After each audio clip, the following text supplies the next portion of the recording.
Bonjour à tous, c'est Ben de Crypto Addict, je suis ravi de vous retrouver pour une nouvelle vidéo. Au programme aujourd'hui, évidemment, une analyse du marché qui a connu une croissance ces derniers jours depuis le 15 décembre et également une petite analyse sur les différentes cryptos qui pourraient très bien être les grandes gagnantes en cas de retour de la croissance sur le marché. C'est parti!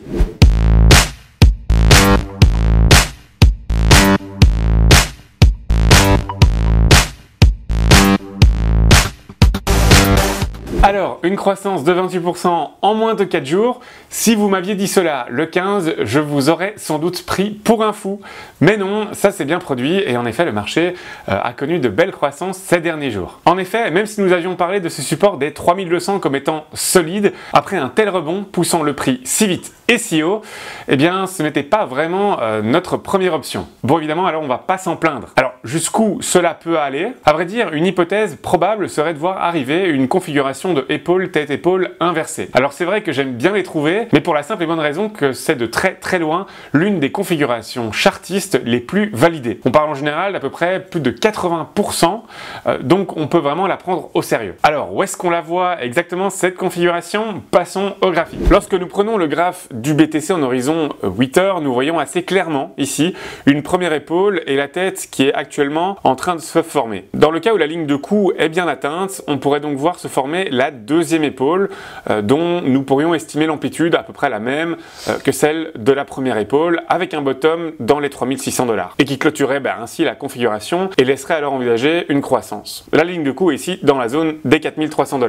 Dans le cas où cette configuration est confirmée, nous pourrions voir une augmentation jusqu'à la résistance solide long terme des 6200 $ de manière directe ou en deux temps avec un premier rebond sur la résistance comme cela arrive assez souvent au final. En termes d'amplitude de la configuration, c'est assez intéressant de constater que l'amplitude de la tête serait alors quasi équivalente entre celle de la ligne de coup et l'objectif de cours. Le hasard existe peut-être, mais voir des éléments comme celui-là est toujours quelque chose d'encourageant en analyse technique. Et tout trader aime voir des coïncidences, ça c'est une certitude. Même si, à entendre certains, la coïncidence sur le marché, c'est plus souvent de vendre juste avant que ça monte. Pas de bol pour eux. Alors si cette configuration se confirme, nous pourrions avoir, comme vous l'avez deviné, une tendance haussière, en fin de configuration haussière. Mais il va falloir la confirmer et on n'est pas encore sorti d'affaire. Pour être honnête, et parce qu'on me l'a demandé plusieurs fois, je considérais qu'une vraie reprise, une vraie tendance haussière, commencera si on retouche les 8000 $.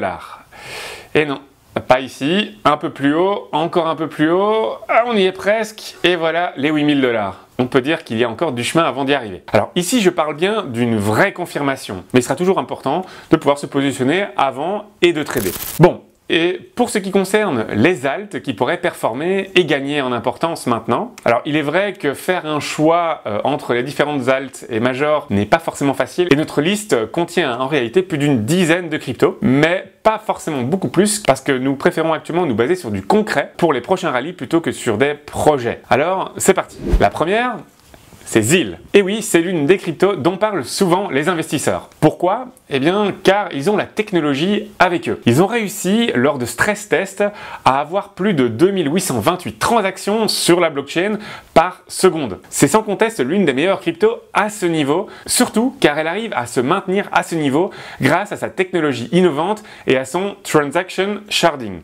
Alors, autre raison de l'intérêt que nous portons à ZIL, ils devraient, début 2019, passer de Ethereum à leur propre mainnet, ce qui pourrait encore plus donner de poids à cette crypto ZIL. D'un point de vue technique, ZIL se trade actuellement à 1,7 cents et semble avoir touché un bottom avec le reste du marché le 15 décembre. Les indicateurs techniques sont eux au vert et il n'est pas impensable d'atteindre les 3,3 cents d'ici peu. C'est en tout cas notre objectif, ce qui représente plus de 81% d'augmentation. La deuxième, c'est évidemment TRX. Si d'un point de vue technique, nous sommes également dans cette configuration semblable à celle que nous avions avec ZIL, nous pourrions avoir prochainement un nouveau rallye sur TRX et pourquoi pas supporté par son fondamental qui n'en finit pas d'être bon. Et c'est aussi grâce à son fondateur Justin Sun qui est très actif et nous fournit beaucoup d'informations sur les avancées via son compte Twitter. Récemment par exemple, il a encore posté une image affirmant que TRX avait dépassé les 100 millions de transactions. Alors est-ce que c'est important ? Eh ben quand même, car cela montre l'utilisation de TRX et son absorption en termes de transactions journalières. Cela représente plus de 2 millions de transactions chaque jour, soit 9,6 fois plus que le BTC ou 4 fois plus que Ethereum. Et le pourquoi, c'est aussi les fees. En effet, si les fees sont tombées à 0,1% le 14 décembre, Justin Sun a affirmé récemment pouvoir arriver à des fees de 0 pour le 21 décembre. Il n'y a pas à dire, si c'est le cas, cela devient encore plus intéressant pour Tron et pour tous ceux utilisant cette blockchain. Si cela continue dans ce sens et que son adoption grandit encore, il ne serait pas impossible de voir TRX atteindre les 0,5 cents contre les 1,7 cents actuellement, voire les 1 dollar dans un futur un peu plus éloigné ici. Mais la route est encore longue, évidemment. En tout cas, elle est dans notre liste et nous avons de grands espoirs pour cette valeur. Donc la troisième valeur aujourd'hui, c'est Ripple. Alors oui, on sait que ce n'est pas forcément une crypto idéologiquement parlant. Mais bon, en tant qu'investisseur, elle reste pour le moins intéressante. Et nous devons du coup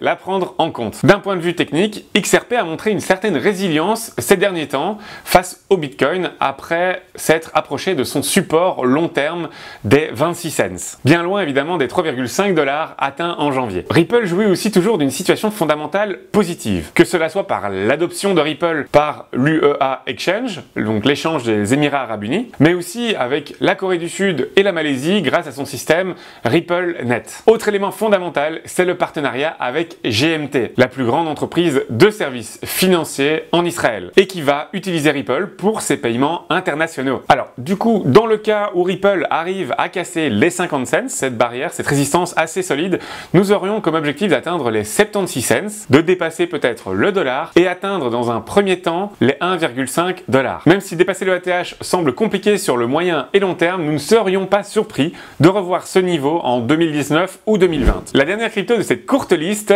c'est Binance Coin. Alors c'est mon petit chouchou, bien qu'à y penser, il n'est pas si petit que ça au final. D'un point de vue technique, BNB est un peu en peine actuellement. Binance Coin, utilisé pour payer les fees de la plateforme Binance, ou en tout cas c'était la première utilisation de cette crypto, a évidemment souffert de la baisse du volume des trades ces derniers temps. Car en réalité, moins de trades, c'est moins de fees c'est moins d'utilisation de BNB. Moins d'utilisation de BNB, c'est un prix plus bas pour BNB. Et un prix plus bas pour BNB, c'est un prix plus bas. Vous avez compris quoi. Pourtant, point de vue fondamental, BNB, c'est du lourd. C'est du très très lourd. Et BNB est bien plus qu'une coin pour des fees. En plus de régulièrement brûler des tokens BNB pour en diminuer le nombre, et ce grâce à leurs bénéfices, Binance, l'échange qui au final est le plus important en termes de volume au monde, lancera normalement leur propre exchange décentralisé, le DEX, début 2019. Cela provoque évidemment beaucoup d'excitation et le buzz sur le marché. Le point important également, c'est le fait que BNB va migrer de la plateforme ETH vers leur propre blockchain, qui s'appellera la Binance Chain.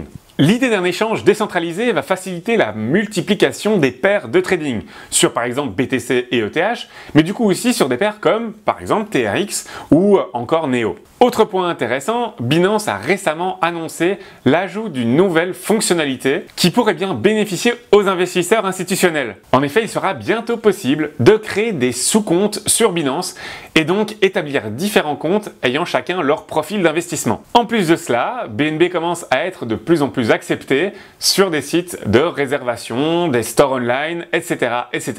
D'ailleurs, Binance met fréquemment la liste à jour sur son site internet, donc n'hésitez pas à aller voir si vous avez des BNB et que vous avez envie de pouvoir les utiliser sur internet. En termes d'objectifs pour BNB, nous sommes assez optimistes concernant l'avenir de Binance Coin, qui devrait pouvoir atteindre des niveaux de 10 dollars dans un premier temps, et puis 13, voire 16 dollars, et enfin les 20 dollars toujours peut-être en 2019. Alors voilà, nous avons fait un petit peu le tour. Si vous avez des cryptos à conseiller, n'hésitez pas à les mettre dans les commentaires de cette vidéo. Nous serions intéressés d'avoir vos analyses et votre opinion bien sûr. Nous, on se retrouve la semaine prochaine pour une nouvelle vidéo. D'ici là, je vous souhaite une très agréable journée. À bientôt!